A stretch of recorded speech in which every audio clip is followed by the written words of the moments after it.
మీ business ఏదైనా మీ ఊర్లో promotion చేయాలంటే అది సుమన్ టీవీతోనే సాధ్యం. ఇప్పుడే సంప్రదించండి. పండుగలన్నిటిలో కూడా ముఖ్యంగా చెప్పుకోదలుచుకుంటే అన్ని పండుగల్లోని కూడా ఒక ప్రాముఖ్యమైన పండుగ ఒకటి ఉంది. అయితే అదేంటి అంటే శ్రీరామనవమి అనే చెప్పుకోవచ్చు.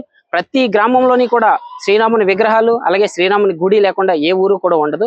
అయితే ఆ శ్రీరాముని యొక్క పట్టాభిషేకం అలాగే కళ్యాణం నవమి చేసుకోవడం ప్రతి గ్రామంలోని జరుగుతూ ఉంటుంది. ప్రతి ఊర్లోని శ్రీరాముడు లేని ఊరంటూ ఏది ఉండదు. అయితే ఆ శ్రీరాముడు యొక్క గొప్పతనాన్ని చెప్పడానికి అలాగే శ్రీరాముడు యొక్క ఆ రోజు పోసే బెల్లం నీళ్ళ యొక్క విశిష్టత గురించి చెప్పడానికి మన శ్రీప్రకాశ్ విద్యార్థులు అయితే ఇక్కడ ఉన్నారు. వీళ్ళందరూ కూడా ఇప్పుడు శ్రీరాముడి యొక్క విశిష్టత చెప్పడానికి రెడీగా ఉన్నారు. చూద్దాం ఏం చెప్తారో. అందరికీ నమస్కారం. నా పేరు వర్షిత్. నేను శ్రీప్రకాశ్ విద్యానికేతన్లో 4వ తరగతి చదువుతున్నాను. ఇప్పుడు నేను శ్రీరామనవమి గురించి చెప్పబోతున్నాను. ముందుగా ఒక శ్లోకం.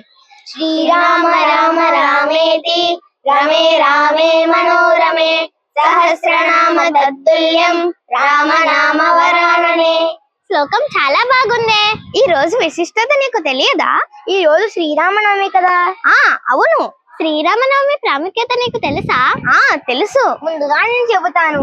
దశావతారాల్లో 7వ అవతారంగా రావణ సంహారణార్థమై శ్రీరాముడు వసంత ఋతువు చైత్ర శుద్ధ నవమి గురువారం నాడు పునర్వసు నక్షత్రపు కర్కాటక లగ్నంలో మధ్యాహ్నం 12 గంటలకు జన్మించారు.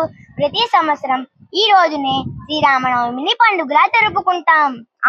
ఈ రోజు ఇంకొక శుభ సంఘటన కూడా జరిగింది.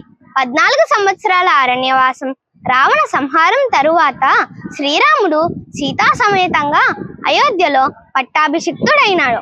ఈ శుభ సంఘటన కూడా చైత్రశుద్ధ నవమి నాడే జరిగిందని ప్రజల విశ్వాసం. ఇవే కాకుండా ఈ రోజు ఇంకో ప్రాముఖ్యత కూడా ఉంది. అదేమిటంటే శ్రీరాముడి జన్మదినం.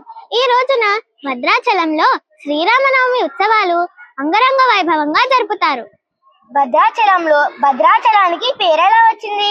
భద్రుడు అనగా పర్వతరాజు యొక్క కుమారుడు, అచలుడు అనగా కొండ అని అర్థం. శ్రీరామచంద్రుడు తన వనవాస జీవితం ఇక్కడ గడపడమే ఈ క్షేత్రం యొక్క విశిష్టత.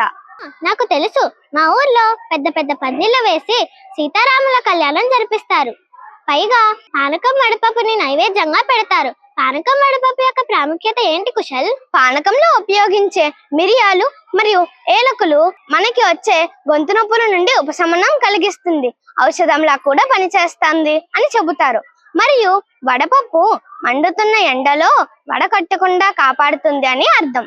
శ్రీరామనవమి రోజు ఏమేమి ప్రసాదాలు చేస్తారు కుశల్? శ్రీరాముడికి అరటి పండ్లు అంటే ఇష్టం. కొలిచేటప్పుడు అరటి పండ్లతో నివేదన తప్పనిసరి. ఈ ఉత్సవంలో భాగంగా అన్నదానం కూడా నిర్వహిస్తారు. గ్రామాలలో పేద ధనిక భేదాలు లేకుండా రాములారి ప్రసాదం స్వీకరించడం పరిపాటి. రావణ సంహారం చేసి ధర్మాన్ని రక్షించడమే కాకుండా మనుషులు ఎలా ఉండాలి, బంధాలను ఎలా గౌరవించాలి, కాపాడుకోవాలి అనే దాని గురించి ఆచరించి చూపించాడు మన శ్రీరామచంద్రుడు. మీ అందరికీ శ్రీరామనవమి శుభాకాంక్షలు.